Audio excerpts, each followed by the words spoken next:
انسان کو تقویٰ تب حاصل ہوتا ہے کہ جب اس سے خطائیں کم ہوں۔ خطائیں تب کم ہوتی ہیں کہ جب انسان سوچ کے بولے اور کم بولے۔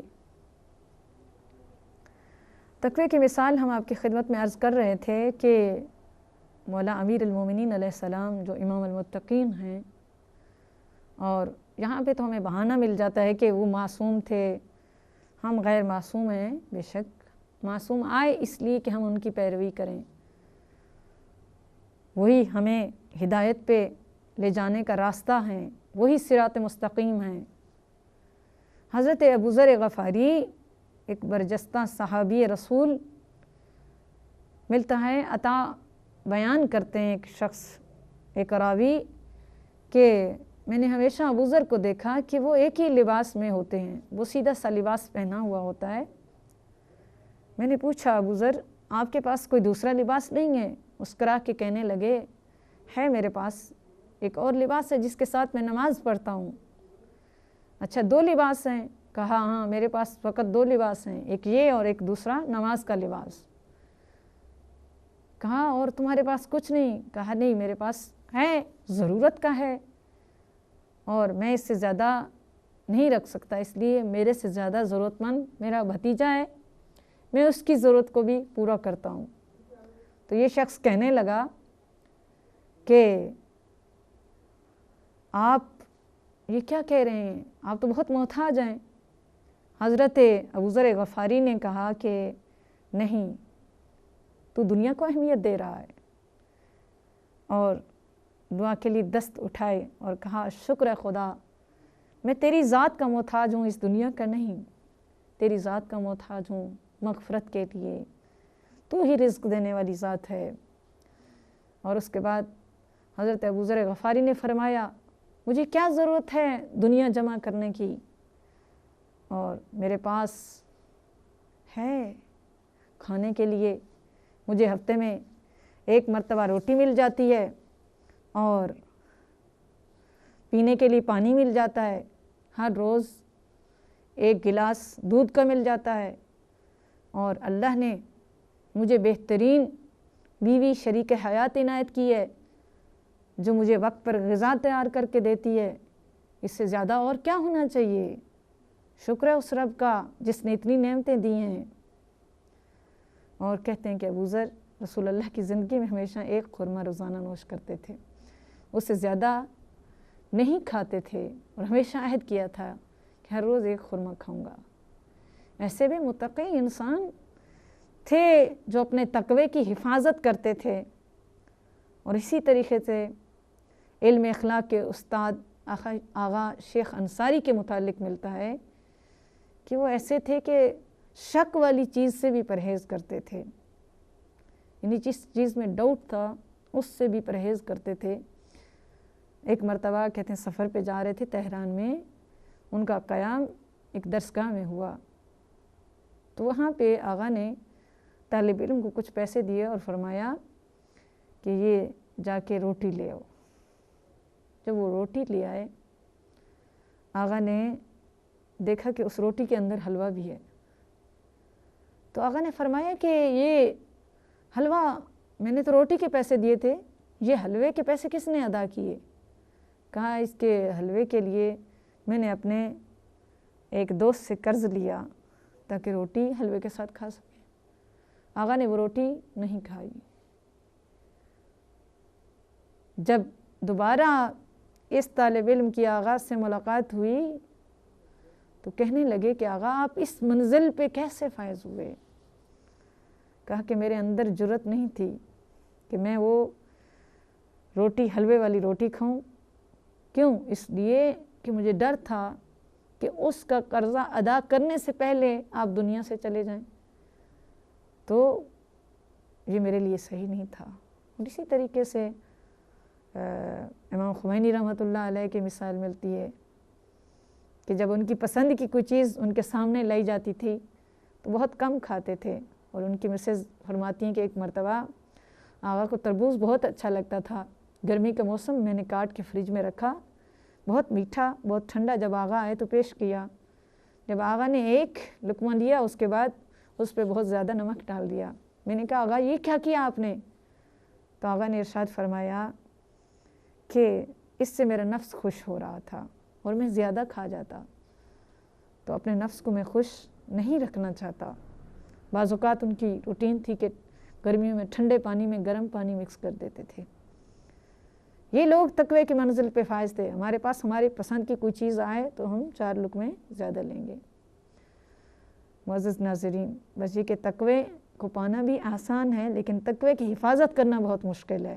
ایک چیز مل جائے آسانی سے، مشکل سے مل جاتی ہے، لیکن اس کو باقی رکھنا بہت مشکل کام ہے۔ معزز ناظرین، ہماری کال لائن اوپن ہو چکی ہے، آپ بھی ہمارے ساتھ شیئر کر سکتے ہیں اپنے ویوز، اپنے نظریات بول سکتے ہیں، یا اس ٹاپک سے منسلک کوئی سوال ہو تو آپ کر سکتے ہیں۔ بات ہو رہی تھی تقوی، اس کے بعد ہم دیکھتے ہیں تقوی کے بعد مولا نے فرمایا اس کا قلب مردہ ہو جاتا ہے۔ یعنی تقوی جس کے پاس نہیں تو اس کا قلب زندہ نہیں رہ سکتا۔ اب جس کا قلب نہیں تو اس کی زندگی کیا ہے؟ یعنی چلتے پھرتے مردہ ہیں۔ مولا کا فرمان ہے کہ بعض لوگ ایسے ہیں کہ وہ چلتے پھرتے مردہ ہیں، اور بعض لوگ مر کے بھی زندہ ہیں۔ کیوں؟ اس لیے کہ ان کی افکار زندہ ہے، ان کا کردار زندہ ہے، ان کا عمل زندہ ہے۔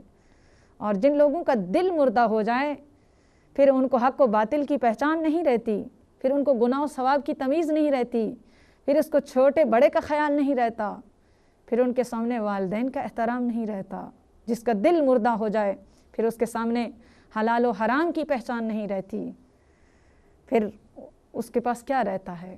بس چلتا پھرتا مردہ، جس کے سامنے نہ حق کی پہچان، نہ باطل کی پہچان، نہ گناہ کا شناخت، نہ ثواب کی شناخت، نہ معرفت الہی، نہ والدین کا احترام۔ یہاں پہ ہم کہتے چلیں، دیکھیں جن کے دل مردہ ہو جائیں، ہمیشہ دل ان کے مردہ ہیں جن کے دل میں ولایت اہل بیت نہیں ہے۔ اتنے مردہ ہو جاتے ہیں دل کہ یزید اور سید شہداء کو ایک صف میں آ کے لا کے کھڑا کر دیتے ہیں۔ یعنی اس قدر دل مردہ ہو جاتا ہے کہ حق باطل کی پہچان نہیں رہتی کہ کون حق پہ تھا کون باطل پہ تھا۔ اس زمانے میں ہمارے سامنے مثالیں ہیں، داڑھی تو بڑی لکھ رہی، نمازیں پڑھ رہے ہیں، لیکن دل زندہ نہیں ہے کہ سید شہداء اور یزید کے درمیان فرق کر سکیں، حق و باطل کی پہچان کر سکیں۔ کیوں؟ اس لیے کہ ان کے دل زندہ نہیں ہیں، ان کے دل مر چکے ہیں۔ کیوں؟ اس لیے کہ اہل بیت علیہ السلام کی مودت ان کے دلوں میں نہیں ہے۔ اہل بیت علیہ السلام کی مودت دل کو زندہ رکھتی ہے۔ یہی صراط مستقیم ہے، انہی سے تقویٰ ملتا ہے، انہی سے علم ملتا ہے، انہی سے حق و باطل کی پہچان ہوتی ہے۔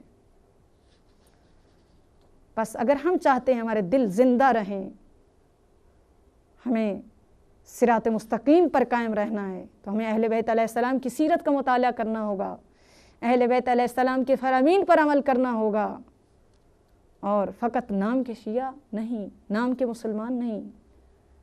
ہماری ذمہ داری باقی لوگوں سے بڑھ کے ہے، اس لیے کہ ہم ہیں امام المتقین کے ماننے والے، ہم ہیں امیر المومنین کے ماننے والے۔ ہمارے پاس تقوی کی دولت ہونی چاہیے، ہم ہیں باب العلم کے ماننے والے، ہمارے پاس علم کی دولت ہونی چاہیے۔ تو ہم پھر ان چیزوں سے کیوں دور؟ ہمیں آئمہ علیہ السلام سے متوسل ہونا چاہیے، ان کی معرفت کا نور حاصل کرنا چاہیے۔ میرے چوتھے آقا سید ساجدین امام زین العابدین علیہ السلام فرماتے ہیں 3 چیزیں انسان کی نجات کا ذریعہ بنتی ہیں، 3 چیزیں انسان کی نجات کا ذریعہ بنتی ہیں۔ کون سی 3 چیزیں؟ سب سے پہلی چیز مولا فرماتے ہیں اپنی زبان کی حفاظت۔ اپنی زبان کی حفاظت کرو گے تمہارے لیے بہترین وسیلہ نجات ہے۔ اور دوسری چیز مولا فرماتے ہیں ایسے کاموں میں مشغول رہنا جو انسان کو دنیا میں بھی فائدہ دے، آخرت میں بھی فائدہ دے، دنیا بھی بن جائے آخرت بھی بن جائے۔